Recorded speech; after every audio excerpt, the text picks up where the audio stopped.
आज मैं आलू की सूखी सब्ज़ी लेकर आई हूँ और ये जो सब्ज़ी का बनाने का तरीका है वो बिल्कुल गांव स्टाइल है।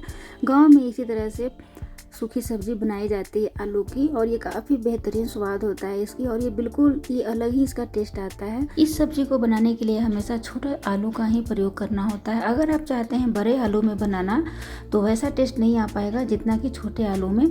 तो ख़ास तौर पे आपको बिल्कुल छोटा छोटा आलू ही लेना होता है। जैसे आप देख सकते हैं कितना छोटा छोटा ये आलू है। जितना छोटा आप आलू लेंगे उतना ही टेस्टी आपकी सब्ज़ी बनेगी।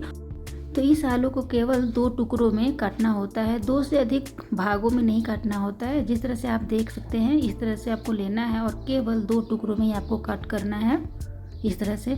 और इसकी छिलका बिल्कुल आपको हटाना नहीं है। इसका सब्जी छिलका समेत ही बनाया जाता है और इसे धो लेना है। तो मैंने इसे धो लिया है और अब आप देख सकते हैं इसका छिलका मैंने बिल्कुल हटाया नहीं है।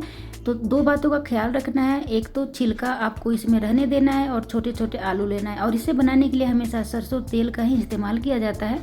जब अच्छी तरह से सरसों तेल में धुआं आने लगे तब डाल देंगे थोड़ा सा जीरा और जीरा डालने के बाद आपको अच्छी तरह से जीरा को तड़कने देना है। जब जीरा ब्राउन हो जाए तब आलू डाल देना है। आलू को काफ़ी अच्छी तरह से भुनना होता है। यहाँ पे आलू जब तक फ्राई हो रहा है तब तक हम कुछ मसालों का तैयारी कर लेते हैं। तो यहाँ पे मैंने आधा चम्मच जीरा और आधा चम्मच काली मिर्च ले लिया है, आधा चम्मच मैंने हल्दी पाउडर लिया है और 1 चम्मच मैंने काला सरसों ले लिया है। इसे काला सरसों में ही बनाते हैं। और यहाँ से 8-10 कलियाँ यहाँ पे मैंने लहसुन की ले लिया है और 2 सूखी हुई लाल मिर्च। कोई भी मसाले को आपको हटाना नहीं है, सभी मसाले बहुत ज़रूरी हैं डालना इस सब्ज़ी में। यहाँ पे थोड़ा हल्दी का मात्रा कम था तो मैंने आधा चम्मच और हल्दी डाल दिया है और इसे अच्छी तरह से मिक्स कर लेना है। पानी डालकर मैंने मसाले को पीस लिया था, पेस्ट बना लिया था। साथ में यहाँ पे आलू भी फ्राई हो रहा है। तो आलू को काफ़ी अच्छी तरह से फ्राई करना होता है, मतलब ब्राउन बिल्कुल कर देना होता है आलू को फ्राई कर करके। मतलब ऐसा आप कह सकते हैं कि इतना फ्राई करना होता है कि आधा आलू पक जाता है फ्राई करते हुए। इस तरह से आलू फ्राई हो जाना चाहिए। आप देख सकते हैं ये बिल्कुल दाग इसमें हो चुका है। तो हमारा आलू फ्राई हो चुका है। तो अब इसमें पिसा हुआ मसाला डाल देंगे और इसे धीमी धीमी आंच पर 10 से 15 मिनट तक खूब भूनेंगे। इसे काफ़ी अधिक भूनना होता है। जितना आप इसे भूनेंगे फ्राई करेंगे उतना ही ये स्वादिष्ट बनेगा। यहाँ पे स्वाद अनुसार मैंने नमक डाल दिया है। ध्यान देना है यहाँ पे मैंने प्याज और टमाटर नहीं डाला है। तो ये बिल्कुल गांव स्टाइल में बना रही हूँ तो उसी तरह से मैं आपको भी सिखा रही हूँ। यहाँ पे मैंने कुछ टुकड़ा धनिया पत्ता ले लिया है, उसे भी मैं इसी में डाल दूँगी और इसे अच्छी तरह से फ्राई करूँगी। धनिया पत्ता इसमें कभी भी ऊपर से नहीं डाला जाता है, मसाला फ्राई करते समय ही धनिया पत्ता डालते हैं। इसे खूब अच्छी तरह से 10 से 15 मिनट तक भूनते हैं। आप 20 मिनट तक भी भून सकते हैं धीमी धीमी आंच पर। आप जितना अधिक इसे भूनेंगे उतना ही ये स्वादिष्ट बनेगा।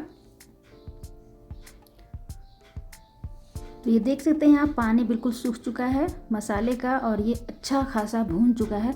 अगर आप चाहते हैं थोड़ा पानी डालकर इसे पानी के थ्रू पकाना सब्जी को तो आप बिल्कुल थोड़ा मात्रा में, मतलब 1 कप आप पानी इसमें डाल सकते हैं। मैं बिना पानी का बना रही हूँ तो इसमें मैं पानी नहीं डालूंगी। और ये बिल्कुल भून कर फ्राई कर करके ना आपको आलू को बिल्कुल पका देना है। और अब आप देख सकते हैं कितना बढ़िया से ये बिल्कुल आलू पक रहा है। नाइफ की सहायता से आप देख सकते हैं। अब मैं आपको फिंगर से भी इसे दबा कर दिखाती हूँ ये कितना बढ़िया से ये पक चुका है। तो इसी तरह से आपको आलू की सूखी सब्जी बना लेना है।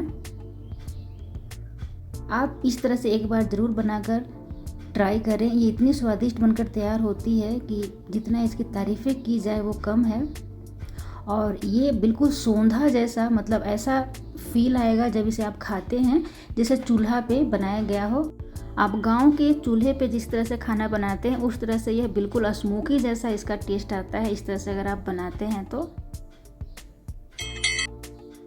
कितना बढ़िया ये बनकर तैयार हुआ है। इसे आप चावल के साथ, रोटी के साथ, किसी भी के साथ खा सकते हैं। तो मेरी यह रेसिपी कैसी लगी, पसंद है तो लाइक करें, सब्सक्राइब करें। Thank you so much.